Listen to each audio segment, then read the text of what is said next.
Salut à tous, on se retrouve aujourd'hui pour l'épisode 1249 du Zap Image. On commence directement avec la Super Coupe d'Europe qui avait lieu hier soir entre l'équipe du Bayern et l'équipe de Séville. Donc score final 2-1 pour le Bayern après prolongation. Parce qu'au bout de 90 minutes de jeu, il y avait un partout. Parce que l'équipe de Séville a bien gêné cette équipe du Bayern. On peut voir les buteurs. Donc Ocampos, l'ancien Marseillais, buteur pour les Sévillans contre Goretzka et Martinez. Ravi Martinez qui va quitter le club la semaine prochaine normalement pour retourner en Espagne du côté de Bilbao. Donc pour son dernier match avec le Bayern, donc il a permis avec son but tout simplement de donner cette victoire et surtout cette super coupe, ce nouveau trophée pour cette équipe du Bayern. Donc félicitations au Bayern pour ce nouveau trophée. Donc quelle année 2020 pour le Bayern, une année vraiment magnifique pour cette équipe. Bundesliga, Coupe d'Allemagne, Ligue des Champions, Super Coupe d'Europe, déjà 4 trophées, il en manque encore 2 qui peuvent remporter. Donc la semaine prochaine, mercredi prochain, le Bayern contre Dortmund, Super Coupe d'Allemagne. Et en décembre, la Coupe du Monde des clubs, encore 2 trophées qui peuvent remporter sur cette année 2020. Cette équipe du Bayern, on peut voir la joie des joueurs du Bayern après ce nouveau sacre. Ils ont remporté beaucoup de trophées cette année. On peut voir cette fois-ci les 10 derniers vainqueurs de la Super Coupe d'Europe. Donc cette année, c'est pour le Bayern. La même chose en 2013. Ils avaient réussi aussi à faire le triplé. Championnat d'Allemagne, Coupe d'Allemagne et Ligue des Champions. Ils avaient aussi gagné cette Super Coupe d'Allemagne en 2013. On peut voir souvent, c'est le vainqueur de la Ligue des Champions qui prend l'avantage sur le vainqueur de l'Europa League, à part l'Atlético en 2018 et l'Atlético aussi en 2012 qui avait gagné l'Europa League et qui avait gagné la Super Coupe d'Europe. Ensuite, on va parler du coach du Bayern, l'entraîneur allemand Hansi Flick, depuis son arrivée au Bayern Munich en novembre dernier. Donc il a remporté les 4 trophées, donc le championnat, la Coupe d'Allemagne, la Ligue des Champions et la Super Coupe d'Europe hier soir. 35 victoires, 1 match nul, 2 défaites, des stats quand même incroyables, un trophée tous les 9,5 matchs pour lui depuis qu'il a rejoint cette équipe du Bayern. Donc Hansi Flick a remporté plus de trophées, 4 qu'il n'a fait de match nul, plus défaites réunies, 3 avec le Bayern. C'est quand même incroyable cette statistique. On continue avec la rencontre hier, on va parler de l'homme du match. C'est officiel, c'est Thomas Müller qui est élu homme du match. C'est mérité pour un joueur tellement sous-coté, c'est vrai qu'il est âgé, Thomas Müller. Donc il a tout gagné quasiment dans sa carrière, que ce soit la Coupe du Monde, la Ligue des Champions, la Super Coupe d'Europe. Il a tout remporté, Thomas Müller, un joueur vraiment sous-coté, on en parle très peu, mais il est très bon.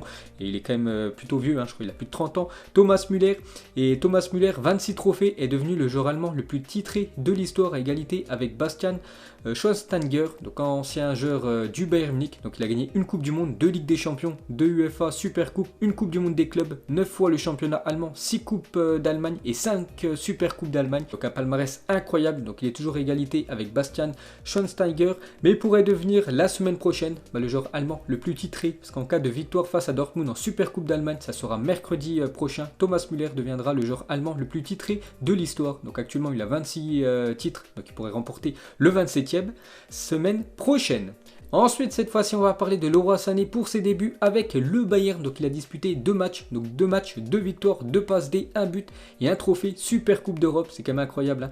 Leroy Sané a remporté le premier trophée européen de sa carrière après 2 matchs seulement avec le Bayern. Donc, c'est vrai qu'à Manchester City, il a remporté pas mal de trophées, surtout la Première Ligue, les coupes nationales, mais jamais un trophée en Europe. Et là, ça fait seulement 2 matchs qu'il est du côté du Bayern. Et déjà le premier trophée européen pour Leroy Sané. Ensuite, cette fois-ci, on va parler du gardien allemand Manuel Neuer qui avait dégoûté les joueurs parisiens lors de la finale de la Ligue des Champions. Ça a été la même chose hier et regardez cet arrêt décisif à la 87e minute en toute fin de match. Il y avait un partout, donc s'il n'aurait pas arrêté ce tir, donc certainement Séville se serait imposé. Le gardien du Bayern vient de sortir un arrêt décisif à la 87e minute dans un face-à-face avec Youssef Nesri. Donc face à face, et comme d'habitude, c'est Manuel Neuer, le gardien allemand, qui prend l'ascendant sur l'attaquant adverse, peut-être l'un des meilleurs, voire peut-être le meilleur gardien de l'histoire, Manuel Neuer. Ensuite, on continue avec le Bayern, l'incroyable série, toute compétition confondue. C'est le 32e match sans défaite pour l'équipe du Bayern. La dernière fois que c'était incliné, c'était le 7 décembre 2019 contre le Borussia Mönchengladbach. Donc 31 victoires, un match nul. Donc le dernier match nul, c'était contre l'équipe du RB Leipzig au mois de février dernier. Et un record pour le Bayern. Le Bayern est devenu la première équipe du top 5 européen à enchaîner 23 victoires consécutives en compétition officielle exceptionnelle. Les Bavarois font tomber le précédent record du Real Madrid de Carlo Ancelotti en 2014. Vraiment pour vous dire qu'actuellement, ils sont intouchables, les Bavarois.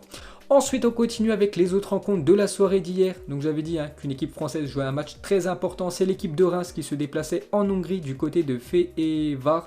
Donc du coup, Reims s'arrête là. Reims ne jouera pas la future Europa League. Il y aura juste l'équipe de Lille et l'équipe de Nice qualifiées en Europa League la future saison. Parce qu'il y a eu 0 partout et ça s'est joué au tir au but. Et les Rémois ont perdu 4-1 au tir au but. Donc Reims, c'est fini. Pas de Coupe d'Europe cette saison pour eux. Ensuite, pour continuer avec la future Europa League, on va parler du Milan AC, eux qui se sont imposés hier en Norvège. Ils se sont imposés 3-2 et du coup, ils affronteront l'équipe portugaise de Rio Ave en match barrage pour se qualifier pour la future Europa League. Et la même chose, Tottenham qui a joué hier, qui s'est imposé 3-1. Eux affronteront l'équipe de Haïfa pour se qualifier pour la future Europa League. Ensuite, direction l'Angleterre, car hier, il y avait encore 3 affiches de Carabao Cup. Donc la Coupe de la Ligue anglaise, on commence avec Liverpool qui a mis quasiment l'équipe B, mais qui s'est imposé quand même 7-2 dans cette rencontre. Et on peut voir que le japonais Minamino a inscrit un doublé. Manchester City, eux, se sont imposés 2-1 contre l'équipe de Bournemouth. Donc qualification de City. Et pour finir, c'est Aston Villa qui s'est imposé 3-0 hier. On peut voir que Bertrand Traoré, nouveau joueur de Aston Villa, a été buteur. Ensuite, jetez un petit coup d'œil au programme de la journée et surtout du week-end. On commence avec le championnat français. Donc par exemple ce soir, beau match, Lille contre l'équipe de Nantes à 21h. Donc demain 21h, l'Olympique de Marseille reçoit l'équipe de Metz. Il y aura aussi un beau Reims-Paris Saint-Germain dimanche à 21h. Et cette fois-ci, regardez le programme de la deuxième journée du championnat allemand. Donc par exemple, l'équipe de Dortmund jouera demain après-midi et le Bayern jouera dimanche après-midi, parce que le Bayern joue dimanche et rejoue dès mercredi prochain en Supercoupe d'Allemagne. Ensuite, on ouvre la page Mercato, commence avec un transfert officiel. Donc Edouard Mendy quitte le Stade Rennais et signe à Chelsea. Montant du transfert 24 millions d'euros plus 6 millions d'euros de bonus. Donc il arrive en Angleterre pour remplacer le gardien espagnol Kepa Arrizabalaga. Donc on en parlait depuis pas mal de temps. Maintenant c'est officiel, soulagement pour les supporters de Chelsea parce que vous en avez marre du gardien espagnol. Donc le Sénégalais arrive en Angleterre. Donc regardez cette ascension fulgurante pour Edouard Mendy. Donc en 2015 il était au chômage, 2016 transféré de la réserve de Marseille à celle de Reims, 2019 transféré de Reims à Rennes. En 2020, il a joué l'Europa League, il s'est qualifié l'année dernière pour la Ligue des Champions, voilà, pour cette année avec l'équipe de Rennes. Et en 2020, signature à Chelsea. Très beau parcours actuellement pour le gardien Edouard Mendy. On continue avec lui, donc actuellement c'est lui le gardien le plus cher de l'histoire de la Ligue 1. On peut voir le top 10. Avant, le numéro 1, c'était Benjamin Lecomte l'année dernière qui avait été transféré de Montpellier à Monaco en 2019 pour 13,5 millions d'euros. Mais du coup, maintenant, le premier, c'est Edouard Mendy, 25 millions d'euros de Rennes à Chelsea en 2020. N'oubliez pas que la dernière fois que Rennes avait vendu un gardien à l'équipe de Chelsea, c'était en 2004, Petr Cech, qui avait fait une très belle carrière du côté des Blues.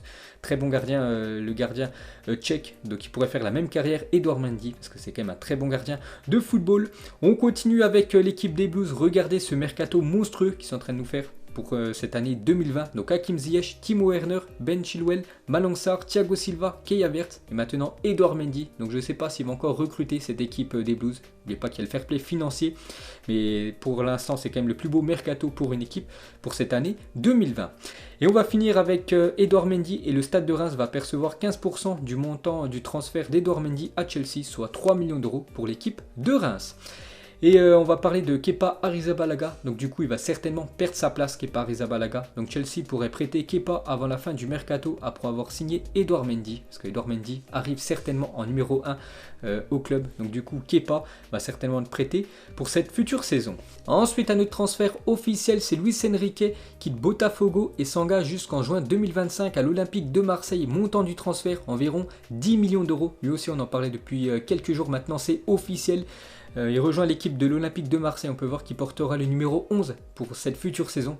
Le numéro 11, normalement, c'est Mitroglou. Donc Mitroglou perd son numéro et ça sera Luis Enrique, le jeune joueur brésilien, parce qu'il est très jeune. Il a seulement 19 ans. Donc au Brésil, il l'appelle le Mbappé brésilien. Donc on verra ce que ça va donner en France. Donc il est bien arrivé à Marseille hier. On peut le voir avec des supporters de l'OM. Et Lucho González, ancien joueur de l'Olympique de Marseille. Il connaît très bien Luis Enrique. Il a dit: je connais Luis Enrique. C'est un attaquant très rapide et costaud. Ça sera un bon renfort pour Marseille. Il a le même style que Benedetto. un peu moins technique quand même. Donc il a dit ça au journal La Provence, mais il est très jeune. Maintenant il va falloir qu'il s'adapte au championnat européen, au championnat français, parce que bien sûr c'est pas le même que le championnat brésilien. Et pour finir avec l'Olympique de Marseille, un mercato à sens unique. Pour l'instant, départ, aucun joueur a quitté le club pendant cette année 2020. Et côté arrivée, donc Luis Enrique, Alvaro González, parce qu'il était en prêt, et du coup Marseille l'a acheté définitivement, Balerdi, Pape Gueye et Nagatomo, donc un total de 16 millions d'euros dépensés par l'Olympique de Marseille. Donc il y aura certainement quelques joueurs quand même qui vont quitter le club phocéen avant la fin du mercato. Ensuite, un autre transfert officiel, c'est le fils de Zinedine Zidane. Donc Enzo Zidane signe au Wydad de Casablanca au Maroc, passé de la Casablanca, donc l'équipe du Real Madrid, à Casablanca, donc la ville au Maroc, il fallait y penser. Donc Enzo Zidane, le fils de Zinedine, est annoncé en partance pour le Wydad Casablanca. Donc actuellement, il est dans l'équipe de deuxième division espagnole Almeria. Le problème, c'est qu'il joue très peu, il n'a même pas joué ce début de saison de deuxième division espagnole. Donc du coup, il devrait rejoindre l'Afrique et cette équipe au Maroc, le Wydad Casablanca, considéré, je crois, actuellement comme la meilleure équipe africaine, cette équipe du Maroc. Donc voilà un transfert. Donc Zidane, enfin le fils de Zinedine Zidane, direction le Maroc. Ensuite, on va parler de Luis Suarez qui a fait ses adieux hier au Camp Nou. Et on peut voir tous les trophées comme qu'il a remportés pendant son passage du côté du FC Barcelone. Donc il est arrivé au club en 2014, Luis Suarez, donc en 2020. Donc 6 ans du côté du FC Barcelone. Donc 4 fois le championnat, 4 fois la Copa del Rey, 2 Super Coupes d'Espagne, une Ligue des Champions remportée en 2015, une Coupe du Monde des clubs et une FA Super Coupe remportée par Luis Suarez. Ça fait quand même pas mal de trophées qu'il a remporté du côté des Blaugrana. Donc il va rejoindre bien sûr cette équipe de l'Atlético Madrid. Ensuite, un autre transfert officiel, c'est Santiago Arias, défenseur colombien de l'équipe de l'Atlético Madrid. Il quitte l'Espagne, direction l'Allemagne parce qu'il est prêté une saison au Bayer Leverkusen par l'Atlético Madrid. Ensuite, on revient en France, on va parler du Paris Saint-Germain pour ce mercato 2020. Donc Draxler, Gueye et Kehrer, les plus transférables, indique le journal L'Équipe, parce qu'actuellement c'est plutôt discret le mercato du Paris Saint-Germain, avec seulement l'arrivée de Florenzi. Donc du coup, Draxler ne souhaite pas partir, voilà, il compte rester au Paris Saint-Germain jusqu'à la fin de son contrat, voilà, parce qu'il touche un gros salaire et sait que s'il quitte le club, il touchera jamais le salaire qu'il touche au PSG. Donc Idrissa Gueye tenté par un retour en Première Ligue s'il devait partir, et Kehrer, si un club de Première Ligue ou Bundesliga se présente ouvert à un départ. Donc voilà actuellement ce qui se passe côté Paris Saint-Germain, niveau départ et niveau arrivée. Donc Leonardo, le directeur sportif, étudierait la possibilité de recruter Ivan Perisic sous forme de prêt avec option d'achat. Que lui, l'année dernière, il était prêté du côté du Bayern. En plus, il a tout gagné avec le Bayern, la Ligue des Champions. Et du coup, il est revenu du côté de l'Inter parce que le Bayern ne voulait pas l'acheter définitivement. Et on peut voir que le Paris Saint-Germain pourrait faire la même chose qu'avait fait le Bayern, l'avoir en prêt pour une saison. Donc affaire à suivre. Ensuite, pour continuer avec le PSG, on va parler de Marco Verratti avec Alessandro Florenzi. Les deux sont italiens quand Marco Verratti joue les professeurs de français pour son compatriote Alessandro Florenzi. Bien sûr qu'il parle italien, il ne connaît pas du tout la langue française. Donc celui qui lui donne des cours, c'est tout simplement Marco Verratti. Donc Verratti, ça fait quand même pas mal d'années qu'il est en France. Il parle plutôt bien français. Donc c'est lui qui va donner des cours de français à son compatriote Florenzi. Ensuite, officiel, Diego Godin, ancien défenseur de l'Atlético Madrid, ancien défenseur de l'Inter, parce que c'est plus un joueur de l'Inter. Il quitte l'Inter Milan et signe à Cagliari. Donc lui, il était pisté par l'équipe de Rennes. Du coup, il reste en Serie A, direction Cagliari, et c'est officiel. Ensuite, une déclaration de Kingsley Coman, donc l'attaquant français, buteur en finale de Ligue des Champions. Donc hier, il n'a pas joué la Super Coupe d'Europe, parce qu'actuellement, il est en quarantaine, parce qu'il avait côtoyé une personne qui avait le Covid. C'est pour ça qu'il est laissé écarté du groupe du Bayern. Donc il a dit la veille de la finale de la Ligue des Champions, nous pratiquions le jeu de tête à l'entraînement. J'en ai pas réussi une seule. C'est juste que j'ai peur des têtes. Mes coéquipiers se moquent de moi. Donc il a dit ça au site officiel de l'UEFA. Et c'est lui, du coup, le lendemain, qui a marqué le but victorieux de la tête en finale de LDC. Ensuite, des nouvelles de Ismaïla Sarr. Donc Watford demande entre 40 millions d'euros et 50 millions d'euros pour accepter de laisser partir l'international sénégalais Ismaïla Sarr, 22 ans. Parce que Watford descend cette année, enfin pour cette future saison, en Championship. Les Hornets l'avaient acheté 30 millions d'euros en 2019 à l'équipe de Rennes. Donc ses stats en 2019-2020, 30 matchs, 6 buts et 6 passes D pour l'ancien Rennais. Ensuite, on va parler de ce petit footballeur de 12 ans, détient le record du monde du nombre de jongles avec les genoux en ayant un ballon en équilibre sur la tête. Il a réalisé quand même plus de 111 jongles en 1 minute avec un ballon sur la tête et en faisant des jongles du genou.